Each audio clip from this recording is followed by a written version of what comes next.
Om Shanti 15 December 2025 प्रातः मुरली बाप दादा मधुबन। बाबा कहो मीठे बच्चे तुमे माने एबे आत्मिक पितांक द्वारा आत्मिक ड्रिल शिखुछ। एही ड्रिल करबा द्वारा तुमे मुक्तिधाम शांतिधाम को चलीजिब। आजिर प्रश्न बाबा पिलामानंकु पुरुषार्थ तो कराई चलीछंती किंतु पिलामानंकु केउं कथारे बहुत स्ट्रिक्ट अर्थात नियमनिष्ठ रहिबा दरकार। उत्तर पुराणा दुनिया को निया लागिबा पूर्वरु प्रस्तुत होई रुहंतु। निजको आत्मा मने करी बाबांको मने पकाई बाबांको ठारू पूरा पूरा संपत्ति नेबारे बहुत नियमनिष्ठ रहिबाकु हेबो। फेल हेबार नाही। जेपरी सेही छात्र माने फेल होई गले पश्चाताप करिथांते, भावंती जे आमर वर्षटीए तुच्छाटारे चलीगला। आउ केही केही तो कही थांती न पढ़िले कौन होईगला, किंतु पाठ पढ़ारे तुमको बहुत स्ट्रिक्ट बा नियमनिष्ठा रहिबाकु हेबो। शिक्षक एपरी न कुहंतु जे अति विलंब होईगला। ओम शांति। आत्मिक पिता आत्मिक संतान मानंकु आत्मिक पाठशाला रे निर्देश देउछंती अथवा एपरी कहिबा जे पिला मानंकु ड्रिल सिखाउछंती। जेपरी शिक्षक निर्देश देइथांती बा ड्रिल सिखाई थांती ना, एही आत्मिक पिता मध्य पिला मानंकु सीधा सड़ख कहुछंती। कौन कहुछंती? मन मना भव। जेपरी सेमाने कही थांती अटेंशन प्लीज, सेहीपरि बाबा कहुछंती मन मना भव। एहा जेपरि प्रत्येक निज उपरे दया करुछंती। बाबा कहुछंती पिला माने मोते मने पकाओ एवं अशरीरी होई जाओ। एही आत्मिक अभ्यास आत्मा मानंकु आत्मिक पिता ही सिखाउछंती। से हेउछंती परम शिक्षक। तुमे हेलो नायब अथवा अर्थात सहयोगी शिक्षक। तुमे मध्य समस्तंकु कहुछ जे निजको आत्मा भाव, बाबांको मने पकाओ, देही अभिमानी हुआ। एहा ही मनमना भवर अर्थ। बाबा पिलामानंकर कल्याण निमंते डायरेक्शन देउछंती। निजे काहाठारु शिखी नाहांती। अन्य सबु शिक्षक माने तो निजे शिखिकरी पुणी शिखाई थांती। ये तो कौनसी स्कूल आदि रे पाठ पढ़ी शिखी नाहांती। ये केवल शिखाउछंती। कहुछंती मु तुम आत्मा मानंकु रुहानी ड्रिल शिखाउछि। सेमाने समस्ते शारीरिक संतान मानंकु शारीरिक ड्रिल शिखाई थांती। सेमानंकु ड्रिल आदि मध्य शरीर द्वारा ही करिबाकु पड़िथाए। एथिरे तो शरीरर कौनसी कथा ही नाही। बाबा कहुछंती मोर कौनसी शरीर नाही। मु तो ड्रिल शिखाउछि, निर्देश देउछि। तांको भितरे ड्रिल शिखाइबार पाठ ड्रामा प्लान अनुसारे भरी रहिछि। सेबार पाठ भरी रहिछि। ड्रिल शिखाइबाकु ही आसुछंती। तुमको तमो प्रधानरु शतो प्रधान हेबाकु पड़िबो।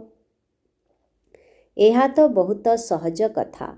सीढ़ीर चित्र तुम बुद्धि रे रहिछि जे किपरि आमे 84 जन्मर चक्र लगाई तळकु ओह्लाउछु।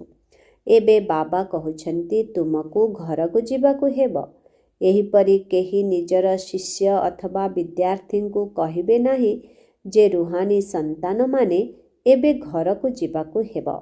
रुहानी बाबांक बिना केही हेले बुझाई परिबे नाही।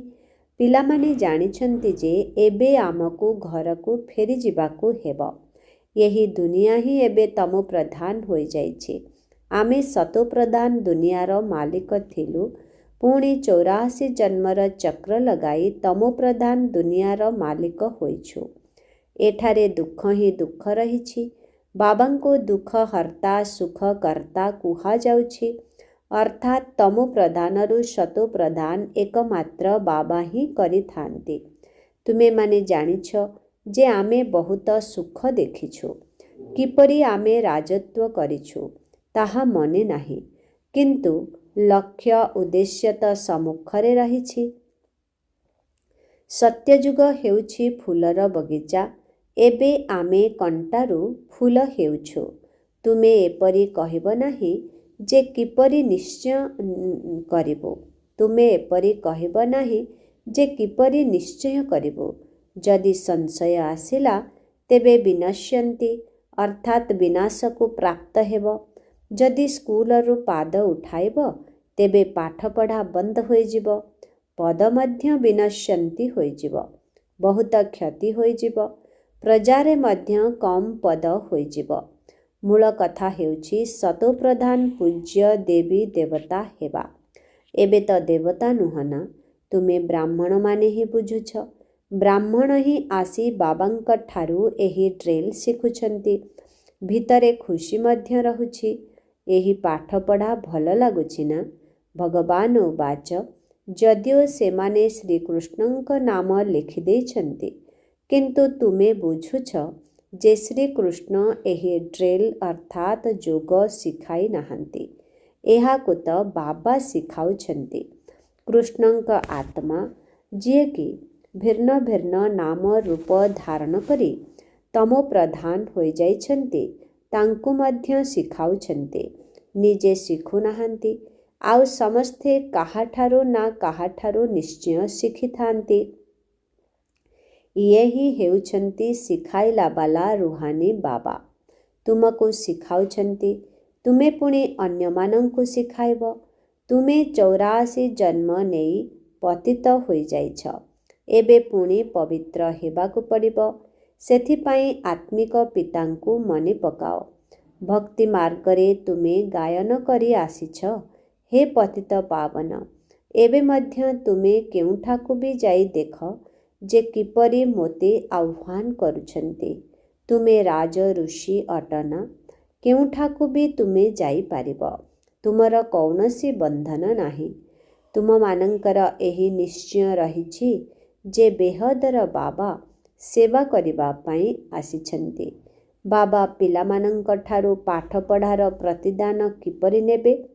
ଛାତ୍ର ଯଦି ଶିକ୍ଷକଙ୍କର ସନ୍ତାନ ହୋଇଥାଏ, ତେବେ ସେ ତ ମାଗଣାରେ ପଢ଼ାଇବେ ନା? ଇଏ ମଧ୍ୟ ମାଗଣାରେ ପଢ଼ାଉଛନ୍ତି। ଏପରି ଭାବ ନାହିଁ ଯେ ଆମେ କିଛି ଦେଉଛୁ। ଏହା ଫିସ୍ ନୁହେଁ। ତୁମେ କିଛି ବି ଦେଉନାହଁ, କିନ୍ତୁ ଦେବା ପରିବର୍ତ୍ତେ ବହୁତ କିଛି ନେଉଛ। ମନୁଷ୍ୟ ଦାନ ପୁଣ୍ୟ କରୁଛନ୍ତି, ଭାବୁଛନ୍ତି ଆମକୁ ପ୍ରତିଦାନ ପରଜନ୍ମରେ ମିଳିବ। ତାହା ମଧ୍ୟ ଅଳ୍ପ କାଳ ପାଇଁ କ୍ଷଣଭଙ୍ଗୁର ସୁଖ ମିଳିଥାଏ। ଯଦିଓ ପରଜନ୍ମରେ ମିଳୁଛି, କିନ୍ତୁ ତାହା ପତନ ହେଉଥିବା ଜନ୍ମରେ ମିଳୁଛି। ସିଡ଼ି ଓହ୍ଲାଇ ଚାଲିଛ ନା? ଏବେ ତୁମେ ଯାହା କରୁଛ ତାହା ହେଲା ଉନ୍ନତି କଳାକୁ ଯିବା ପାଇଁ। କର୍ମର ଫଳ କହୁଛନ୍ତି ନା? ଆତ୍ମାକୁ କର୍ମର ଫଳ ମିଳିଥାଏ। ଏହି ଲକ୍ଷ୍ମୀ ନାରାୟଣଙ୍କୁ ମଧ୍ୟ କର୍ମର ହିଁ ଫଳ ମିଳିଲା ନା? ବେହଦର ବାବାଙ୍କଠାରୁ ବେହଦର ଫଳ ମିଳୁଛି। ତାହା ଇନଡାଇରେକ୍ଟ ମିଳୁଛି। ଏସବୁ ଡ୍ରାମାରେ ନିର୍ଦ୍ଧାର୍ଯ୍ୟ ରହିଛି। ଏହା ମଧ୍ୟ ପୂର୍ବ ପ୍ରସ୍ତୁତ ଡ୍ରାମା ଅଟେ। ତୁମେ ଜାଣିଛ, ଆମେ କଳ୍ପ ପରେ ଆସି ବାବାଙ୍କଠାରୁ ବେହଦର ସମ୍ପତ୍ତି ନେବୁ। ବାବା ଆମ ପାଇଁ ଏହି ସ୍କୁଲ ତିଆରି କରିଛନ୍ତି। ତୁମେମାନେ ତ ଭିନ୍ନ ଭିନ୍ନ ପ୍ରକାରର ପାଠ ଅଧା କଳ୍ପ ପଢ଼ି ଆସିଲ। ଏବେ ବାବା 21 ଜନ୍ମ ପାଇଁ ସବୁ ଦୁଃଖ ଦୂର କରିବା ପାଇଁ ପାଠ ପଢ଼ାଉଛନ୍ତି। ସେଠାରେ ତ ରାଜତ୍ୱ ରହିଛି। ସେଠାରେ ତୁମେମାନେ କ୍ରମାନ୍ୱୟରେ ହିଁ ଆସିବ। ଯେପରି ଏଠାରେ ମଧ୍ୟ ରାଜା, ରାଣୀ, ମନ୍ତ୍ରୀ, ପ୍ରଜା ଆଦି ସମସ୍ତେ କ୍ରମ ଅନୁସାରେ ରହିଛନ୍ତି। ଏସବୁ ଅଛନ୍ତି ପୁରୁଣା ଦୁନିଆରେ। ନୂଆ ଦୁନିଆରେ ତ ବହୁତ କମ୍ ରହିବେ। ସେଠାରେ ବହୁତ ସୁଖ ରହିବ। ତୁମେ ବିଶ୍ୱର ମାଲିକ ହେଉଛ। ରାଜା ମହାରାଜାମାନେ ଏଠାରେ ରାଜ୍ୟ କରି ଯାଇଛନ୍ତି। ସେମାନେ କେତେ ଖୁସି ପାଳନ କରିଛନ୍ତି। କିନ୍ତୁ ବାବା କହୁଛନ୍ତି ସେମାନଙ୍କୁ ତ ତଳକୁ ଖସିବାକୁ ହିଁ ହେବ। ସମସ୍ତେ ତ ତଳକୁ ଆସିବେ ନା? ଦେବତାମାନଙ୍କର ମଧ୍ୟ ଧୀରେ ଧୀରେ କଳା କମ୍ ହେଉଛି। କିନ୍ତୁ ସେଠାରେ ରାବଣ ରାଜ୍ୟ ହିଁ ନାହିଁ। ସେଥିପାଇଁ ସୁଖ ହିଁ ସୁଖ ରହୁଛି। ଏଠାରେ ରାବଣ ରାଜ୍ୟ ରହିଛି। ତୁମେ ଯେପରି ଚଢ଼ୁଛ, ସେହିପରି ତଳକୁ ମଧ୍ୟ ଖସୁଛ। ଆତ୍ମାମାନେ ମଧ୍ୟ ନାମ ରୂପ ଧାରଣ କରି କରି ତଳକୁ ଖସି ଆସିଛନ୍ତି। ଡ୍ରାମାର ପ୍ଲାନ୍ ଅନୁସାରେ କଳ୍ପ ପୂର୍ବ ସଦୃଶ ତଳକୁ ଖସି ତମୋ ପ୍ରଧାନ ହୋଇଯାଇଛନ୍ତି। କାମ ଚିତାରେ ଜଳିବା ଦ୍ୱାରା ହିଁ ଦୁଃଖ ଆରମ୍ଭ ହୋଇଥାଏ। ଏବେ ଅତି ଦୁଃଖର ସମୟ ଚାଲିଛି, ସେଠାରେ ପୁଣି ଅତି ସୁଖ ହେବ। ତୁମେ ହେଲ ରାଜଋଷି, ସେମାନଙ୍କର ହେଉଛି ହଠ ଯୋଗ। ତୁମେ କାହାକୁ ହେଲେ ପଚାର। ରଚୟିତା ଏବଂ ରଚନାର ଆଦି ମଧ୍ୟ ଅନ୍ତକୁ ଜାଣିଛ? ତେବେ ନାହିଁ କହିବେ। ପଚାରିବେ ମଧ୍ୟ ସେହିମାନେ ଯେଉଁମାନେ ଜାଣିଥିବେ। ନିଜେ ନ ଜାଣିଥିଲେ କିପରି ପଚାରି ପାରିବେ? ତୁମେ ଜାଣିଛ ଯେ ଋଷି ମୁନି ଆଦି କେହି ମଧ୍ୟ ତ୍ରିକାଳଦର୍ଶୀ ନଥିଲେ। ବାବା ଆମକୁ ତ୍ରିକାଳଦର୍ଶୀ କରାଉଛନ୍ତି। ଏହି ବ୍ରହ୍ମା ବାବା ଯିଏକି ବିଶ୍ୱର ମାଲିକ ଥିଲେ, ୟାଙ୍କର ମଧ୍ୟ ଏହି ଜ୍ଞାନ ନଥିଲା। ଏହି ଜନ୍ମରେ ମଧ୍ୟ 60 ବର୍ଷ ପର୍ଯ୍ୟନ୍ତ ଜ୍ଞାନ ନଥିଲା।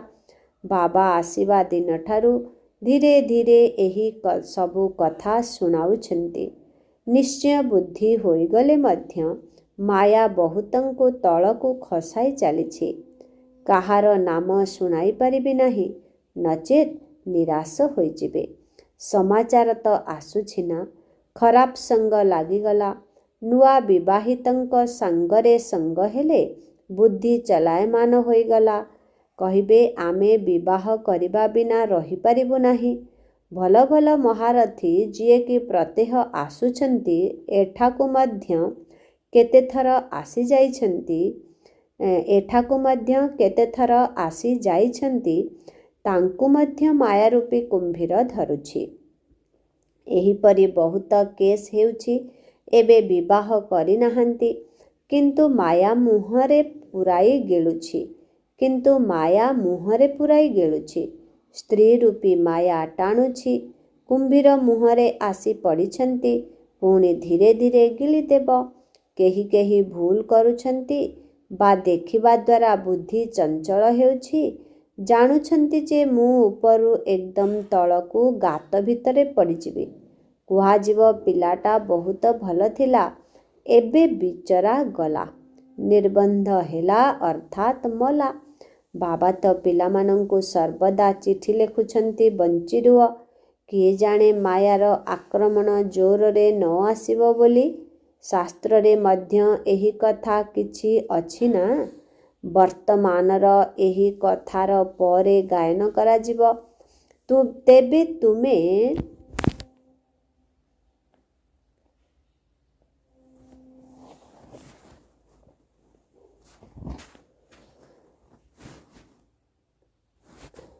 ତେବେ ତୁମେ ପୁରୁଷାର୍ଥ କରାଉଛ।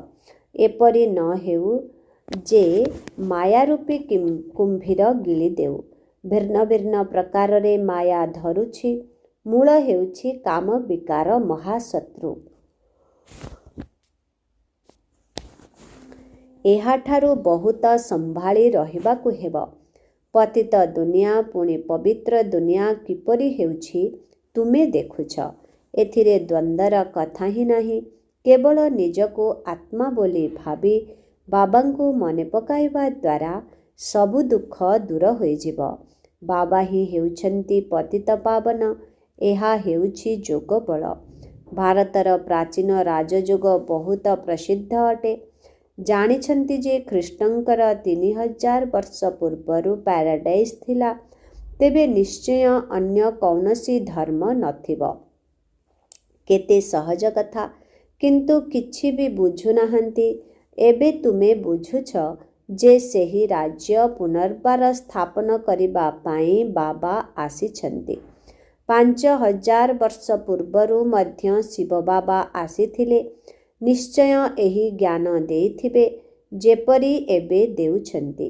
ବାବା ନିଜେ କହୁଛନ୍ତି, ମୁଁ କଳ୍ପ କଳ୍ପ ସଙ୍ଗମରେ ସାଧାରଣ ଶରୀରରେ ଆସି ରାଜଯୋଗ ଶିଖାଉଛି।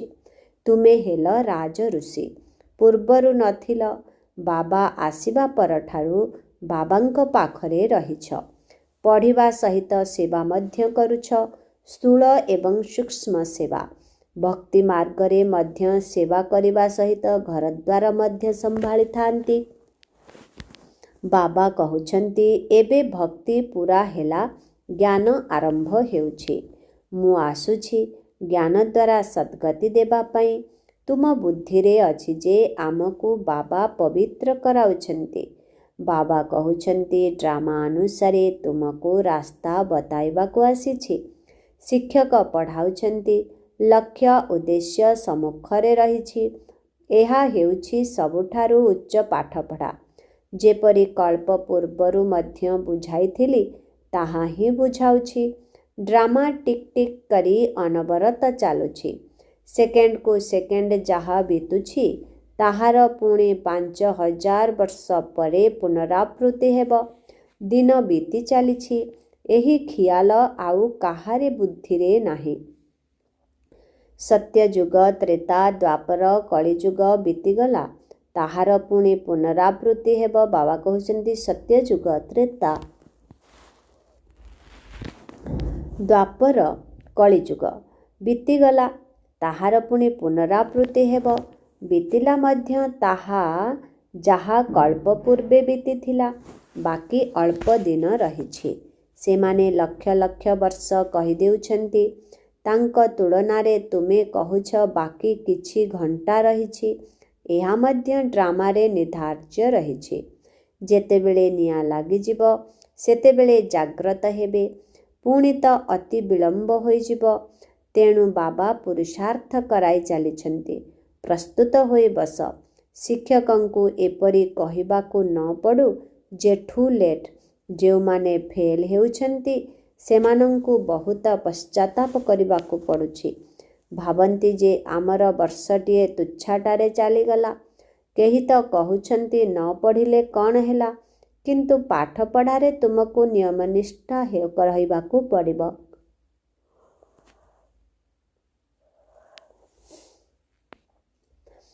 ଆମେ ତ ବାବାଙ୍କ ଠାରୁ ପୁରା ବର୍ଷା ନେବୁ। ତେଣୁ ନିଜକୁ ଆତ୍ମା ଭାବି ବାବାଙ୍କୁ ମନେ ପକାଇବାକୁ ହେବ। ଏଥିରେ କୌଣସି ଅସୁବିଧା ହେଲେ ବାବାଙ୍କୁ ପଚାରିପାରିବ। ଏହା ହିଁ ମୁଖ୍ୟ କଥା। ବାବା ଆଜକୁ 5000 ବର୍ଷ ପୂର୍ବେ ମଧ୍ୟ କହିଥିଲେ, ମାମେକମ୍ ୟାଦ୍ କରୋ, ଅର୍ଥାତ୍ କେବଳ ମୋତେ ମନେ ପକାଅ। ମୁଁ ପତିତ ପାବନ ସମସ୍ତଙ୍କର ପିତା ଅଟେ। ଶ୍ରୀକୃଷ୍ଣ ତ ସମସ୍ତଙ୍କର ପିତା ନୁହନ୍ତି। ତୁମେ ଶିବଙ୍କର, ଶ୍ରୀକୃଷ୍ଣଙ୍କର ପୂଜାରୀମାନଙ୍କୁ ଏହି ଜ୍ଞାନ ଶୁଣାଇପାରିବ। ଆତ୍ମା ପୂଜ୍ୟ ନ ହୋଇଥିଲେ ତୁମେ ଯେତେ ମୁଣ୍ଡ ପିଟିଲେ ମଧ୍ୟ ବୁଝିବେ ନାହିଁ। ଏବେ ନାସ୍ତିକ ହେଉଛନ୍ତି, ବୋଧହୁଏ ଆଗକୁ ଗଲେ ଆସ୍ତିକ ହୋଇଯିବେ। ମନେକର ବିବାହ କରି ପତିତ ହେଉଛନ୍ତି, ପୁଣି ମଧ୍ୟ ଆସି ଜ୍ଞାନ ଧାରଣ କରିବେ। କିନ୍ତୁ ବର୍ଷା ବହୁତ କମ୍ ହୋଇଯିବ, କାହିଁକିନା ବୁଦ୍ଧିରେ ଅନ୍ୟର ସ୍ମୃତି ମଧ୍ୟ ରହିଲା। ତାକୁ ବାହାର କରିବା ବହୁତ ମୁସ୍କିଲ ହୋଇଥାଏ। ପ୍ରଥମେ ସ୍ତ୍ରୀର ସ୍ମୃତି, ତାପରେ ପିଲାର ସ୍ମୃତି ଆସିବ।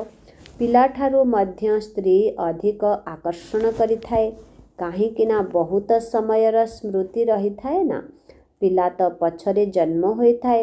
ପୁଣି ମିତ୍ର ସମ୍ବନ୍ଧୀ, ଶ୍ୱଶୁର ଘର ମଧ୍ୟ ମନେ ପଡ଼ିଥାଏ। ପ୍ରଥମେ ସ୍ତ୍ରୀ, ଯିଏକି ବହୁତ ସମୟ ସାଥିରେ ରହିଥାଏ।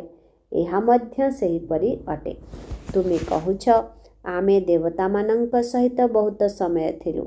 ଏପରି ତ କହୁଛ, ଶିବ ବାବାଙ୍କ ସହିତ ବହୁତ ସମୟରୁ ସ୍ନେହ ରହିଛି, ଯିଏକି 5000 ବର୍ଷ ପୂର୍ବରୁ ମଧ୍ୟ ଆମକୁ ପବିତ୍ର କରାଇଥିଲେ।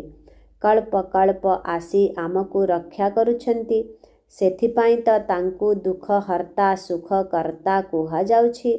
ତୁମକୁ ବହୁତ ସ୍ୱଚ୍ଛ ହେବାକୁ ପଡ଼ିବ। ବାବା କହୁଛନ୍ତି, ଏହି ଆଖି ଦ୍ୱାରା ଯାହା କିଛି ତୁମେ ଦେଖୁଛ ତାହା ସବୁ ତ ମାଟିରେ ମିଶିଯିବ। ଏବେ ତୁମେ ସଙ୍ଗମରେ ଅଛ, ପୁଣି ଅମର ଲୋକକୁ ଆସିବ। ଏବେ ଆମେ ପୁରୁଷୋତ୍ତମ ହେବା ପାଇଁ ପୁରୁଷାର୍ଥ କରୁଛୁ। ଏହା ହେଉଛି କଲ୍ୟାଣକାରୀ ପୁରୁଷୋତ୍ତମ ସଙ୍ଗମ ଯୁଗ। ଦୁନିଆରେ ଦେଖୁଛ ନା କ'ଣ କ'ଣ ସବୁ ହେଉଛି। ଏବେ ବାବା ଆସିଛନ୍ତି, ତେଣୁ ପୁରୁଣା ଦୁନିଆର ମଧ୍ୟ ବିନାଶ ହୋଇଯିବ। ଆଗକୁ ଗଲେ ବହୁତଙ୍କର ଖିଆଲରେ ଆସିବ। ନିଶ୍ଚୟ କେହି ଆସିଛନ୍ତି ଯିଏକି ଦୁନିଆକୁ ପରିବର୍ତ୍ତନ କରୁଛନ୍ତି। ଏହା ସେହି ମହାଭାରତ ଲଢ଼େଇ ଅଟେ। ତୁମେ ମଧ୍ୟ କେତେ ବୁଦ୍ଧିମାନ ହୋଇଛ। ଏହା ବହୁତ ମନ୍ଥନ କରିବାର କଥା। ନିଜର ଗୋଟିଏ ଗୋଟିଏ ମୁହୂର୍ତ୍ତକୁ ବ୍ୟର୍ଥରେ ହରାଅ ନାହିଁ। ତୁମେ ଜାଣିଛ ଯେ ଜ୍ଞାନ ଦ୍ୱାରା ପ୍ରତ୍ୟେକ ଶ୍ୱାସ ସଫଳ ହୋଇଥାଏ। ଆଚ୍ଛା, ମିଠେ ମିଠେ ଶିଖିଲଧେ ସନ୍ତାନମାନଙ୍କ ପ୍ରତି ମାତ୍ ପିତା ବାପ୍ ଦାଦାଙ୍କର ମଧୁର ସ୍ନେହ ସମ୍ପନ୍ନ ଶୁଭେଚ୍ଛା ଏବଂ ସୁପ୍ରଭାତ। ଆତ୍ମିକ ପିତାଙ୍କର ଆତ୍ମିକ ସନ୍ତାନମାନଙ୍କୁ ନମସ୍ତେ। ଆତ୍ମିକ ସନ୍ତାନମାନଙ୍କର ଆତ୍ମିକ ପିତାଙ୍କୁ ଓମ୍ ଶାନ୍ତି। Good morning. ନମସ୍ତେ ନମସ୍ତେ ନମସ୍ତେ ନମସ୍ତେ ନମସ୍ତେ। ଶୁକ୍ରିୟା ବାବା, ଶୁକ୍ରିୟା। ଓମ୍ ଶାନ୍ତି। ଧାରଣା ପାଇଁ ମୁଖ୍ୟ ସାର 1 ନମ୍ବର। ମାୟାଠାରୁ ରକ୍ଷା ପାଇବା ପାଇଁ ସଙ୍ଗ ଦୋଷରୁ ନିଜକୁ ବହୁତ ବହୁତ ଦୂରେଇ ରଖିବାକୁ ହେବ। ନିଜର ବୁଦ୍ଧିର ଲାଇନ୍ କ୍ଲିଅର ରଖିବାକୁ ହେବ। ପ୍ରତ୍ୟେକ ଶ୍ୱାସକୁ ବ୍ୟର୍ଥରେ ନ ହରାଇ ଜ୍ଞାନ ଦ୍ୱାରା ସଫଳ କରିବାକୁ ହେବ। 2 ନମ୍ବର। ଯେତିକି ସମୟ ମିଳୁଛି ଯୋଗବଳ ଜମା କରିବା ପାଇଁ ଆତ୍ମିକ ଡ୍ରିଲର ଅଭ୍ୟାସ କରିବାକୁ ହେବ। ଏବେ ଆଉ କୌଣସି ନୂଆ ବନ୍ଧନ ସୃଷ୍ଟି କରିବାର ନାହିଁ। ଆଜିର ବରଦାନ। ବାବାଙ୍କର ଛତ୍ରଛାୟାର ଅନୁଭବ ଦ୍ୱାରା ବିଘ୍ନ ବିନାଶକର ଡିଗ୍ରୀ ପ୍ରାପ୍ତ କରୁଥିବା ଅନୁଭବୀ ମୂରତ ଭବ। ବାବାଙ୍କର ଛତ୍ରଛାୟାର ଅନୁଭବ ଦ୍ୱାରା ବିଘ୍ନ ବିନାଶକର ଡିଗ୍ରୀ ପ୍ରାପ୍ତ କରୁଥିବା ଅନୁଭବୀ ମୂରତ ଭବ। ଯେଉଁଠି ବାବା ସାଥିରେ ଅଛନ୍ତି ସେଠାରେ କେହି କିଛି ବି କରିପାରିବ ନାହିଁ।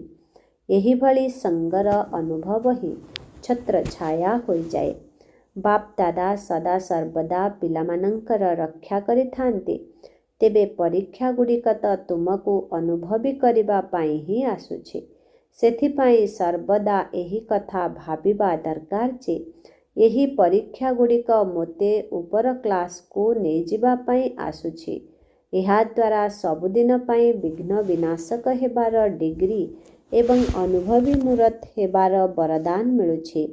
ଯଦି ଏବେ କେହି ଟିକିଏ ପାଟିତୁଣ୍ଡ କରୁଛନ୍ତି ବା ବିଘ୍ନ ପକାଉଛନ୍ତି ତେବେ ସେ ମଧ୍ୟ ଧୀରେ ଧୀରେ ଥଣ୍ଡା ହୋଇଯିବେ।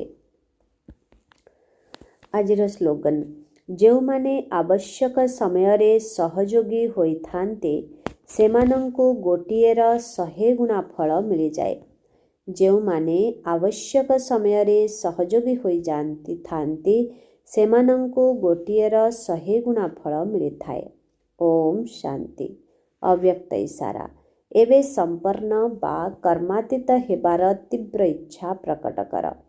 ଯେପରି ଦେଖିବା, ଶୁଣିବା ଏବଂ ଶୁଣାଇବା ଏହିସବୁ ବିଶେଷ କର୍ମଗୁଡ଼ିକ ସହଜରେ ଅଭ୍ୟାସ ହୋଇଯାଇଛି ସେହିପରି କର୍ମାତୀତ ହେବାର ସ୍ଥିତି ଅର୍ଥାତ୍ କର୍ମକୁ ଏକତ୍ରିତ କରିନେବା ବା ସଂକୁଚିତ କରିନେବାର ଶକ୍ତି ଦ୍ୱାରା ଅକର୍ମୀ ଅର୍ଥାତ୍ କର୍ମାତୀତ ହୋଇଯାଅ। ଗୋଟିଏ ହେଲା କର୍ମର ଅଧୀନ ହେବାର ସ୍ଥିତି, ଆଉ ଗୋଟିଏ ହେଲା କର୍ମାତୀତ ଅର୍ଥାତ୍ କର୍ମ ଅଧିକାରୀର ସ୍ଥିତି। ତେବେ ଚେକ୍ କର ଯେ ମୋ ଭଳି କର୍ମେନ୍ଦ୍ରିୟ ଜିତି ସ୍ୱରାଜ୍ୟ ଅଧିକାରୀ ରାଜାର ରାଜ୍ୟ କାରବାର ଠିକ୍ ଚାଲିଛି ତ? ଓମ୍ ଶାନ୍ତି।